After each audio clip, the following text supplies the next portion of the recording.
दोस्तों, ज्ञान एक ऐसी शक्ति है जो भौतिक शक्तियों को जीतने की क्षमता रखती है।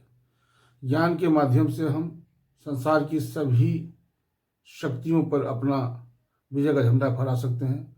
ज्ञान एक ऐसा माध्यम है जिसके चलते मुझे हर चीज पर विजय प्राप्त होती है। अगर ज्ञान है तो आप कार चला सकते हैं, ज्ञान है तो हवाई जहाज चला सकते हैं, ज्ञान है तो बड़ी से बड़ी गुत्थी सुलझा सकते हैं, ज्ञान है तो सिंधु घाटी की सभ्यता का भी खोज हम कर सकते हैं। यानी मनुष्य के जीवन में ज्ञान का बहुत महत्व है। ज्ञान प्राचीन काल से हम लोग सीखते सीखते आज धरती पर इस रूप में आए हुए हैं। ज्ञान बहुत प्रकार के हैं। सबसे पहला मैं चर्चा करना चाहता हूँ कि सामान्य ज्ञान। सामान्य ज्ञान मतलब स्पष्ट है कि सामान्य सामान्य का मतलब हुआ कि वो ज्ञान जो हमारे आसपास है, जैसे रोज घटित होने वाली घटनाएं का ज्ञान, रोज घटित होने वाले नई आविष्कार का ज्ञान, खेल के जगत में विकसित होने वाले तरीके का ज्ञान,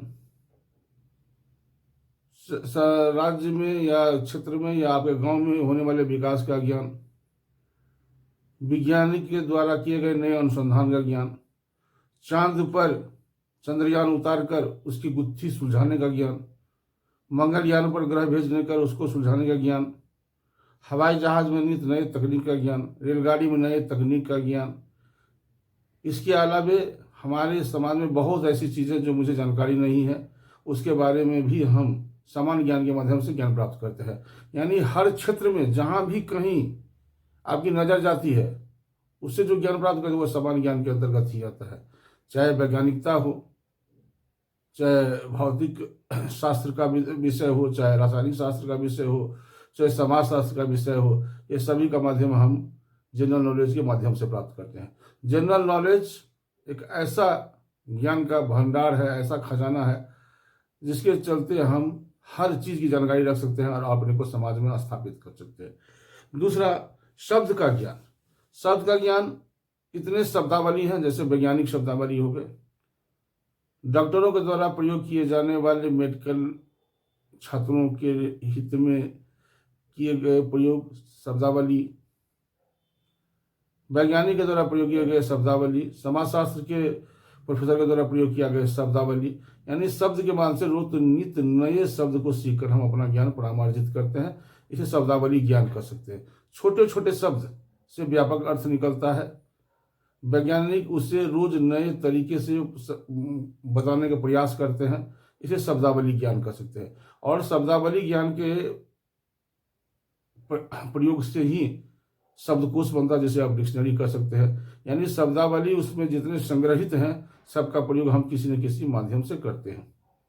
अमूमन हम लोग शब्द का प्रयोग अपने जीवन में 150 से ज्यादा नहीं करते हैं, जबकि डिक्शनरी में 30,000 से अधिक शब्द है।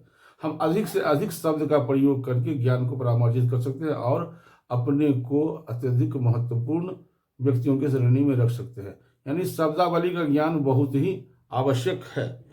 अवधारणा आधारित ज्ञान। बाहरी दुनिया के बारे में मुझे जानकारी कहाँ से होती है?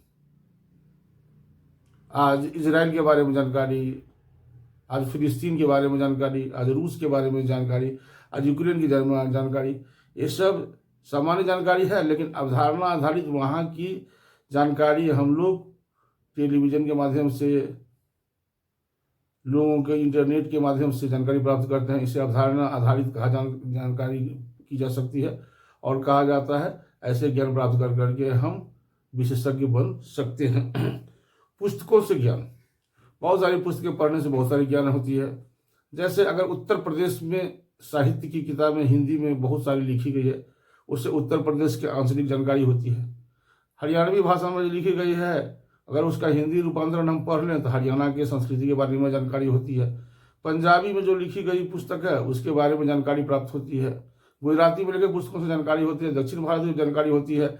इंग्लिश में लिखी गई किताब को हिंदी में रूपांतरण करके उससे भी हम लोग जानकारी प्राप्त कर सकते हैं। यानी नित्य नवीन साहित्य के माध्यम से हम ज्ञान परामार्जित करते रहते हैं। पुस्तक से ज्ञान बहुत ही महत्व है। चौथा, धार्मिक पुस्तकों से ज्ञान। और धार्मिक पुस्तकों से ज्ञान तो जब लिखी गई किताबें हैं तब हमें जानकारी हुई, लेकिन इससे पूर्व हम लोग एक दूसरे के माध्यम से सुनकर कंठस्थ करके उसकी जानकारी प्राप्त करते थे। अंत में मैं बताना चाहता हूँ दोस्त कि ज्ञान एक ऐसी चीज़ है, एक ऐसी विधा है जो आपको समाज में महत्वपूर्ण स्थान देती है और आप अपने को अंदर से मजबूत होते हैं। सबसे पहला माता पिता का द्वारा दिए गए ज्ञान ही बच्चों को विद्यालय तक पहुंचाने में समर्थवान बनाता है। विद्यालय में शिक्षकों के द्वारा दिए गए ज्ञान, संगीत शिक्षक के पास में संगीत का ज्ञान, अगर आपके पास में बुनियादी शिक्षा का ज्ञान लेना है तो आप तकनीकी ज्ञान, आज की तिथि में तकनीकी ज्ञान इंजीनियरिंग कॉलेज के माध्यम से होती है, चिकित्सीय ज्ञान, ये सब ज्ञान है। और दोस्त, ज्ञान नित्य नई तकनीकी के साथ सीखने की चीज़ है और ज्ञान आपके जीवन में नहीं है, ज्ञान आप नहीं है तो आपका जीवन अधूरा है। इसलिए ज्ञान प्राप्त करना चाहिए, जिस माध्यम से मिले। कहीं कभी घूमने पर भी ज्ञान प्राप्त होता है, जैसे अगर पुरी जाए तो वहाँ के कल्चर के बारे में जानकारी प्राप्त होती है, नज़दीक से देखने को मिलता है। दक्षिण भारत जाते हैं तो वहाँ की संस्कृति देखने को मिलती है। और इस प्रकार हम लोग ज्ञान परामर्शित करते हैं, ज्ञान सीखने की चीज़ है। दोस्त, इस वीडियो को लाइक जरूर करें, सब्सक्राइब करें और घंटी जरूर बजावें। अच्छा लगे तो बहुत अच्छा कमेंट भी करें, कमेंट करने से मुझे जानकारी होती है। धन्यवाद।